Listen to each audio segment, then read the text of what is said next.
नीरजा चौधरी भी जुड़ गई हैं।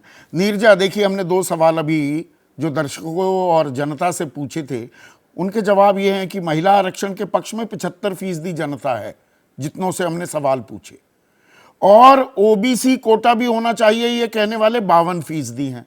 चर्चा आपके जुड़ने से पहले ये हो रही थी कि it is an idea that's time has come. तो अगर वक्त आ गया है तो एक वो होता है ना, the test of the pudding lies in its eating. हाथ कंगन को आरसी क्या, कथनी और करनी में फर्क भी नहीं होना चाहिए ना। अगर 28 कैबिनेट मंत्री हैं इस वक्त सरकार में, उसमें 2 ही महिलाएं हैं, जबकि सरकार यह ताल भी ठोकती है कि 29 ओबीसी मंत्री हैं हमारे।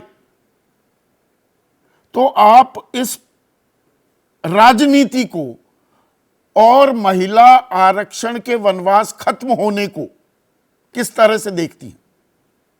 देखिए, जहां तक महिला आरक्षण का सवाल है, ये बिल्कुल सही है। हाई टाइम इट हैपन, क्योंकि अगर 75 साल इंडिपेंडेंस के बाद 15% भी आपका लोकसभा में नहीं है रिजर्वेशन, 12% राज्यसभा में, 5% था 1952 में, 3 गुना भी आप नहीं पूरी तरह बढ़े हैं, तो कुछ तो गड़बड़ है।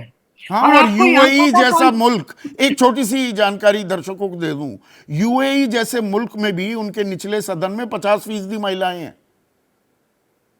अब पाकिस्तान में 20% बिल्कुल है, हैं। बांग्लादेश में 21% है, 140 देश आपसे बेहतर हैं विमेन्स रिप्रेजेंटेशन में। तो कहीं ना कहीं, और आपको याद होगा कॉन्स्टिट्यूएंट असेंबली जब हुई थी, कॉन्स्टिट्यूशन फ्रेम किया गया था, तो महिलाओं की आवाज थी कि हमें कोटा नहीं चाहिए है, हम अपनी मेरिट पे आएंगे।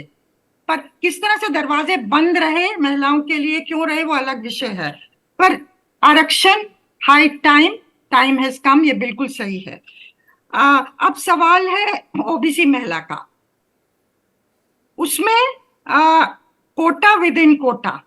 अब ओबीसी को एम्पावरमेंट, सशक्तिकरण होना चाहिए। मैं मानती हूँ, अफर्मेटिव एक्शन में मैं मानती हूँ। ओबीसी को कोटा मिला है गवर्नमेंट जॉब्स में, एजुकेशन इंस्टीट्यूशन में। 99 में वीपी सिंह जब प्रधानमंत्री थे तो मंडल लागू हुआ, 27% रिजर्वेशन दिया जॉब्स में। डॉक्टर मनमोहन सिंह जब प्रधानमंत्री थे तो एजुकेशनल इंस्टीट्यूशन में हुआ।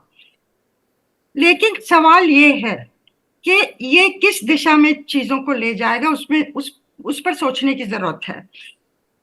एससी एसटी के लिए 1/3 कोटा औरतों के लिए कर दिया गया है, इस बिल में किया है।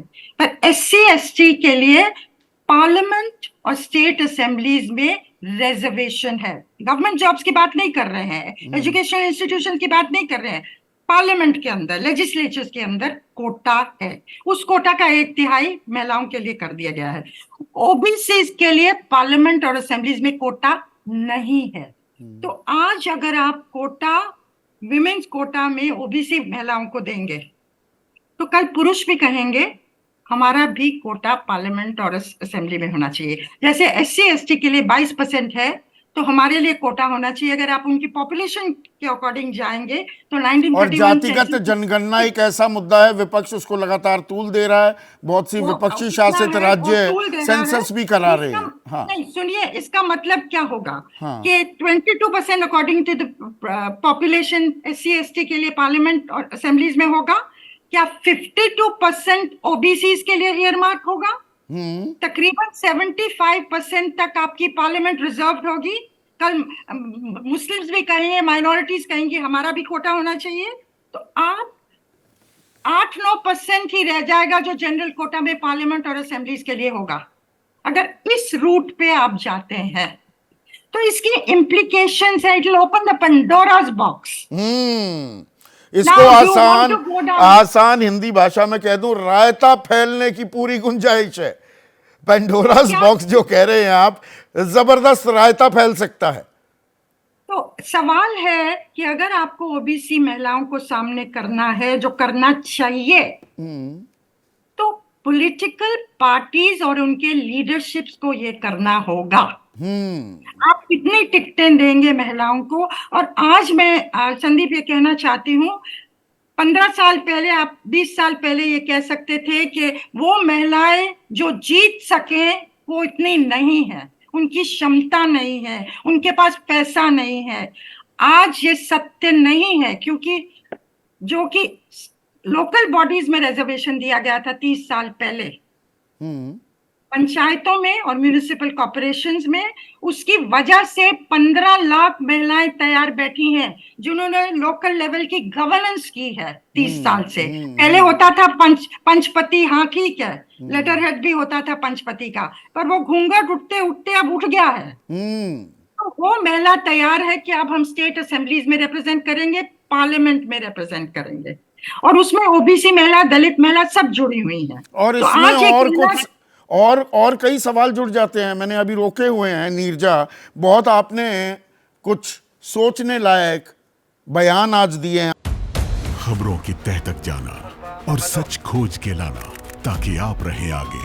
इसी सोच के साथ हम निकलते हैं खबरों की जमीनी हकीकत जानने। मणिपुर से लगातार कई दिन तक खबरें पहुंचाना हो, या फिर हरियाणा में भड़की हिंसा के हर पहलू को सबके सामने लाना हो, हम बिना थके आप तक खबरें पहुंचाते रहे। पब्लिक इंटरेस्ट यानी आपके हित की बात। देखते रहिए पब्लिक इंटरेस्ट सिर्फ एबीपी न्यूज पर।